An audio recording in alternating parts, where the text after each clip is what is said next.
You're listening to Contesting Wrestling, Minisode 42. Yes? Yeah, there we go. Reflecting on episode up, 41. Yeah. Wrapping up our week with Roddy Piper. Also, I just want to quickly, before we get into anything else, last week I promised a review of the film Money Plane starring Edge.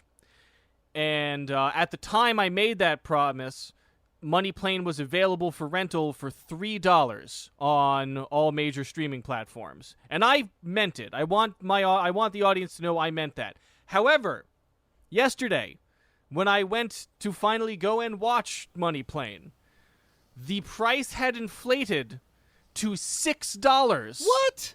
For rental across all streaming platforms, and that is an amount of money I am unwilling to pay for a viewing of Money Plane. Yeah. So that's my review. Ben, you actually watched it, however. I did. Our podcast listener, Charles, a good friend of ours, he learned about Money Plane from this podcast and went ahead and rented it on Amazon. I'm not sure how much he paid for it, but since we use the same Amazon account, I went ahead and watched it, and it was tough to get through for sure at only about 70 minutes.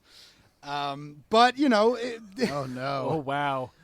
That's rough when your movie can't even make 80 minutes.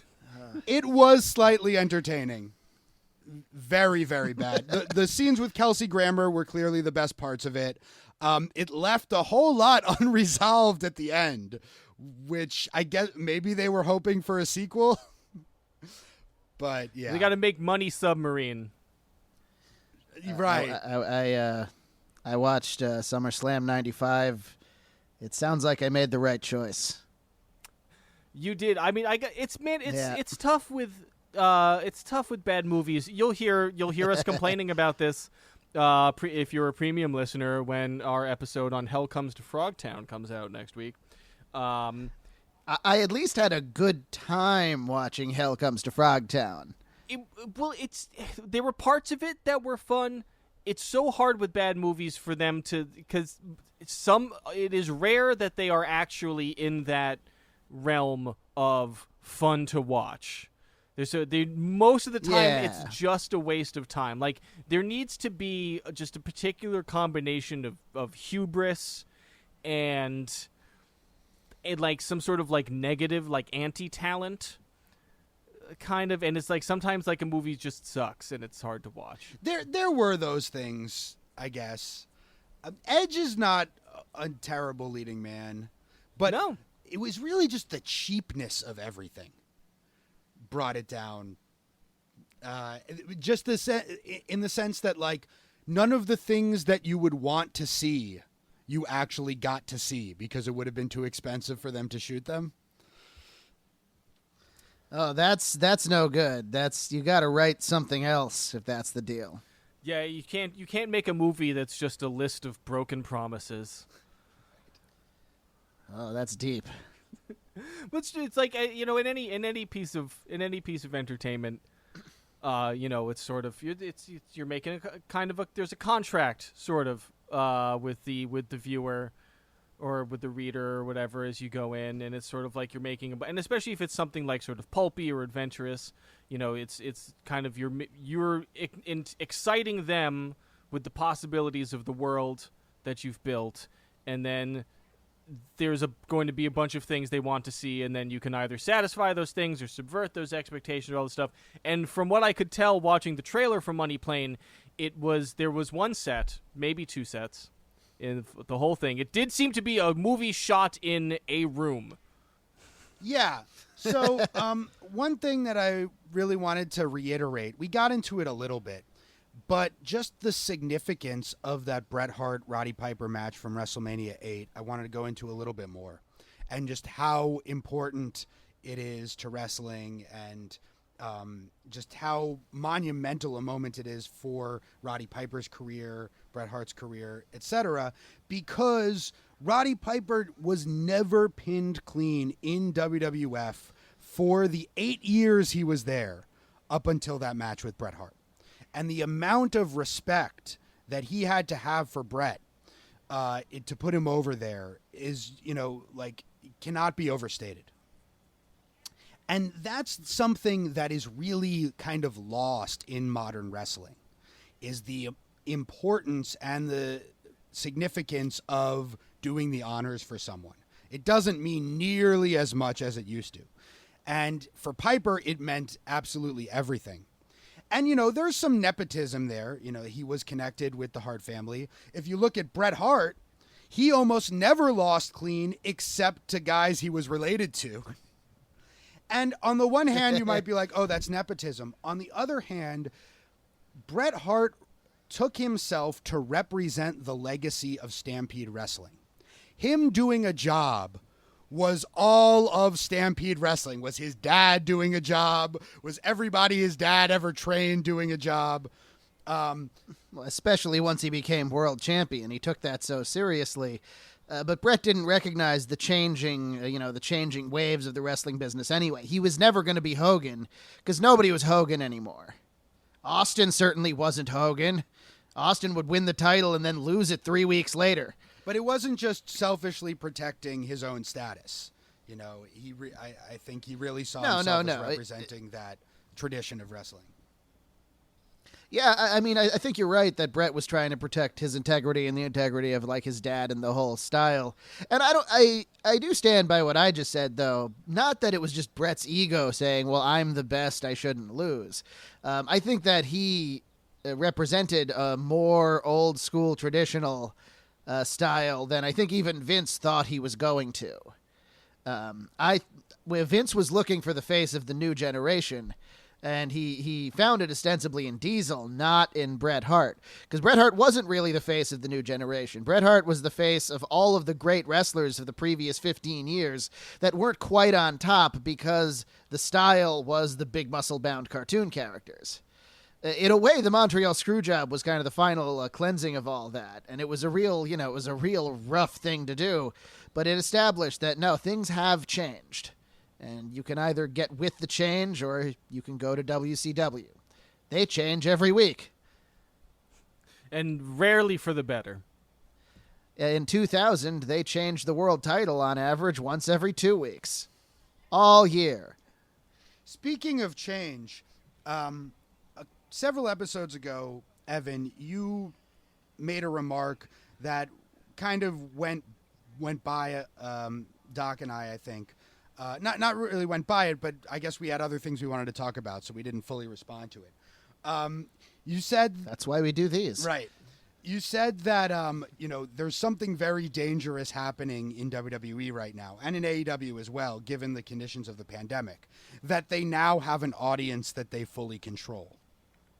And I think you're right. That is possibly very problematic.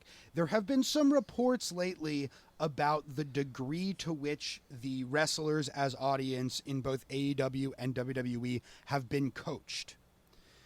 Ricky Starks, who's in AEW, claims that the AEW audience is not coached at all. They're told just to have fun and respond as they would if they were a fan. And I think that comes across on the AEW show. Oh, it very much does. Since AEW has its roots these days in the modern indie scene, they know that a good audience reaction is natural and organic, and almost all of the people in AEW and all the people that are populating the AEW audience are very familiar with that audience dynamic. So they just sit down and they let it flow, and you can feel it. So what does the WWE have in store for us? We don't know that much about what's going on with the WWE. There was just one report that there was like a marathon taping where they did a Raw and a SmackDown and an NXT and then like another Raw. And when they got to the second Raw, the crowd was a little bit lethargic by then after having to yell and cheer through hours of wrestling. And apparently some voice came over the loudspeaker.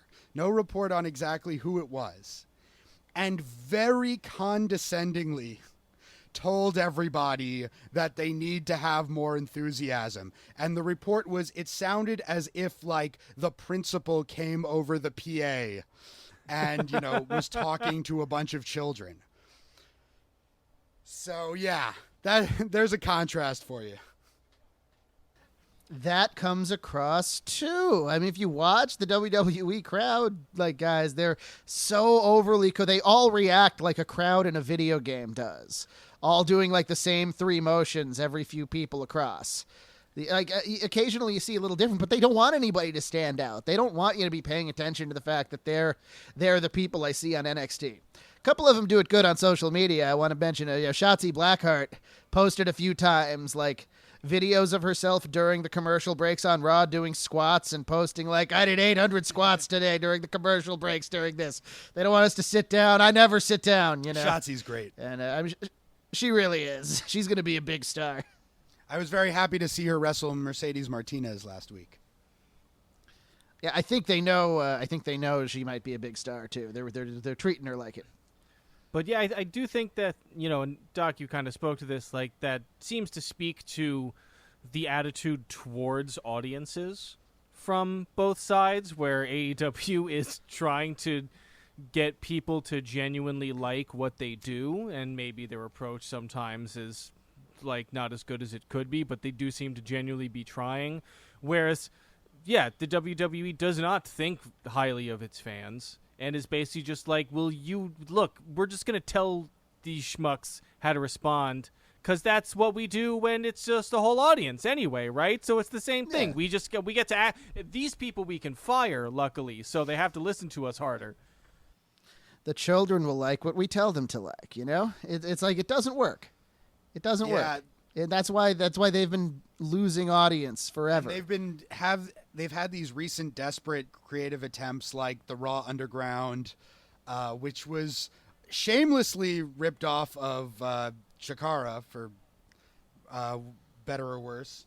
Oh yeah, all the people that worked on the Chikara Crucible project are rightfully really angry about that. The most objectionable thing they did the it. most objectionable thing about it all was this new stable of MVP Shelton Benjamin and Bobby Lashley running around in like in masks and hoods, blowing up generators, and very much looking like an extension of like the protest movement. And wait, I thought those were two different groups. I think it's the same group. I don't know. I didn't watch all of Raw. I don't know. I mean, but yeah, neither did I. How could you possibly watch all of Raw? But I think those are supposed to be two separate groups. I could be wrong. I mean, even the conflation there, I guess, is sort of possibly a reference to current events. But I don't know. It rubbed me the wrong way. The bit that I saw of it seemed rather tasteless, and like they were trying to subtly influence the minds of the public in various ways. Dave Meltzer pointed out when he was talking on Twitter about the ratings and the breakdowns of it, trying to explain to people who will endlessly debate him about the basic facts of the matter, is the 18 to 34 demo, a demo that none of us are still in. How about that? It's not so much that AEW beat NXT this week in that demo. It's that AEW beat Raw in that demo. Like, younger people are watching Raw and thinking this is stupid and not watching. And when it comes to like television ratings, like, advertisers want that young dollar, but a lot of old people watch TV. We can't just discount, is all the audience for Raw is older people. Yeah, it is, but they are not getting a new generation of fans like they were successfully able to do a couple times. The people watching Raw now are the same people that were watching Raw 20 years ago when Raw was really hot.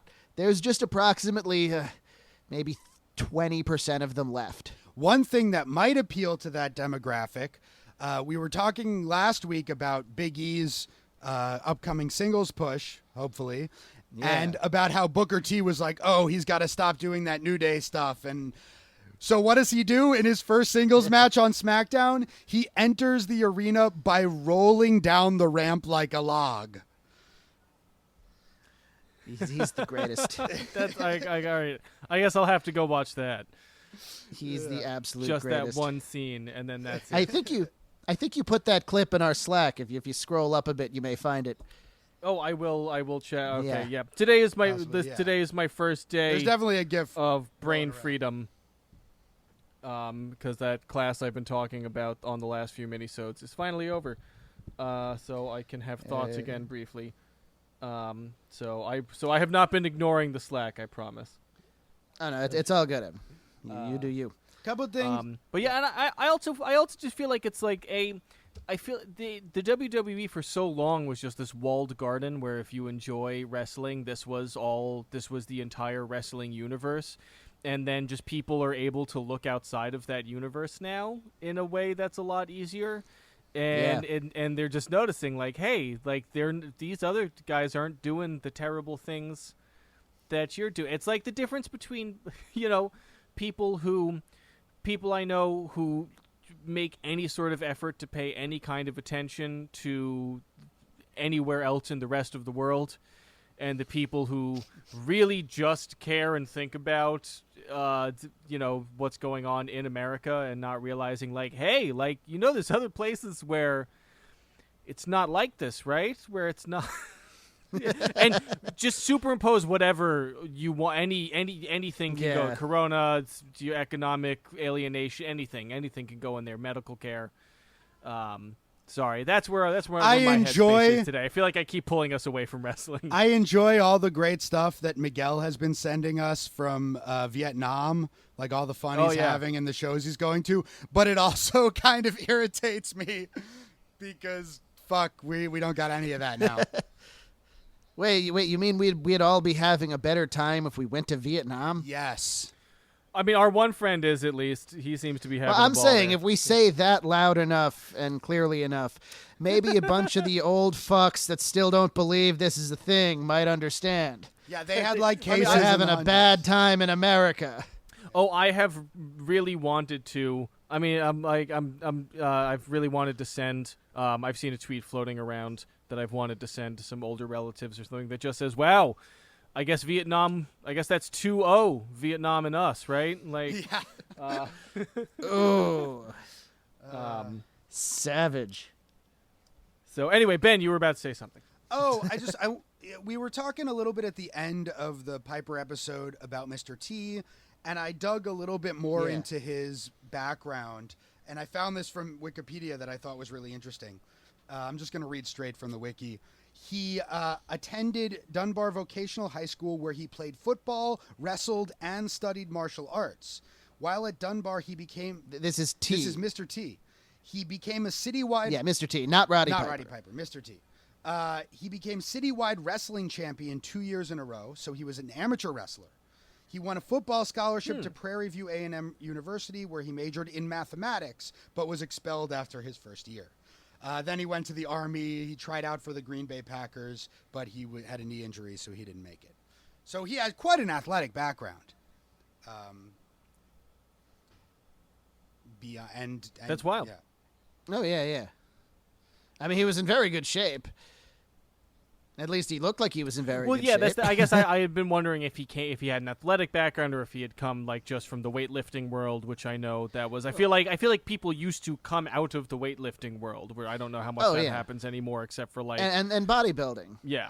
Bodybuilding and weightlifting as sports were a lot bigger in America up until around the mid to late 80s, when bodybuilders started sucking the last percentage of fat off of their bodies, and they went from looking like jagged boulders to looking like crazy veiny freak monsters like you see on the cover of bodybuilding magazines. Up until then, first of all, it seemed a lot more attainable to do that as like a kid who's into sports. And like the guys that did it were less like lab experiment animals and more like Arnold Schwarzenegger. If you ever see any of his like gym stuff from the 70s, he's just like, I work out, and then he works out. And like, he looks great. He doesn't look like a monster, but he looks great. It was a completely different aspiration than it is now. If you would ever like to see a very delightful video, I would maybe we'll put it in the show notes or something. But there's we probably don't have to do that. There's a video out there of Eddie Hall, who is one of like the 5 guys who all trade off the strongest man in the world title Like it's like him and the guy who's the Mountain on Game of Thrones and like a few other people. And Mark Henry, right? But he goes to Mark Henry. I think he's up there. He definitely hosts a lot Years of these ago. events. Yeah, Eddie Hall is currently his like strongest one of the man big in the guys. world days are over, but he was in the 90s one of those guys. Yeah. But there was a video of him going to a local gymnasium, I guess is where you do gymnastics. I actually don't know what you call it, a gymnastics place. It's called a gym. It's there a gym. It's gymnastics. Guy. He goes to his local gymnasium, and a gymnast shows him how to do gymnastics, and it's funny every time I say This it. is all on the test. It's not getting old for me. This is in that textbook that you read now, Evan. It is. This was in between the endocrine system and the brain chapters. Was Right. gymnasia. The guy. Gymnasia and ephemera related to it. So he. Oh, that sounds painful. But yeah, it's just funny to watch this giant of a man who I think has deadlifted like 1,100 pounds or some shit like that. I don't even know. Doing gymnastics with somebody, and it's a lot of fun. We talked about the Roddy Piper Bad News Brown match on the premium episode. I wanted to say one thing about Bad News Brown that I didn't mention there. He is the guy who popularized the enziguri in America, long before Owen Hart, the back brain kick of Japanese wrestling. He called it the ghetto blaster. Called it the ghetto blaster. Yeah. I remember somebody when I was training at Johnny Rods' school called the ghetto blaster on me, and I'm like, "What are you?" Then he kicked me in the back of the head, and I was unaware of that at the time, and then I found out. So that's my story about being called "Take the Ghetto Blaster." There you go. I have nothing more to add about. I've also watched more Bad News Brown shoot interview stuff since we did the episode, and you're right, Evan. He comes across as very honest for a pro wrestler. Like, I really do think he's shooting straight with me. Because I get the vibe from him that he seems like a guy who was not treated fairly by not that anybody is treated fairly by the wrestling business, but he seems like a guy who is not necessarily bitter, but he's like, I don't give enough of a shit about this to maintain kayfabe like other guys of my generation. I think you nailed it there. And I feel like if I had, gone through a really shitty career, I would come out the end of it being like, I don't need to do the pretend stuff like you guys are doing. Well, apparently one of the problems he had when he was wrestling is that he was always that honest with anybody, which, of course, isn't really a flaw. But, when you're in an environment where everybody just wants you to shut up and take it, if you're the one that doesn't shut up and take it, sometimes they give it back to you.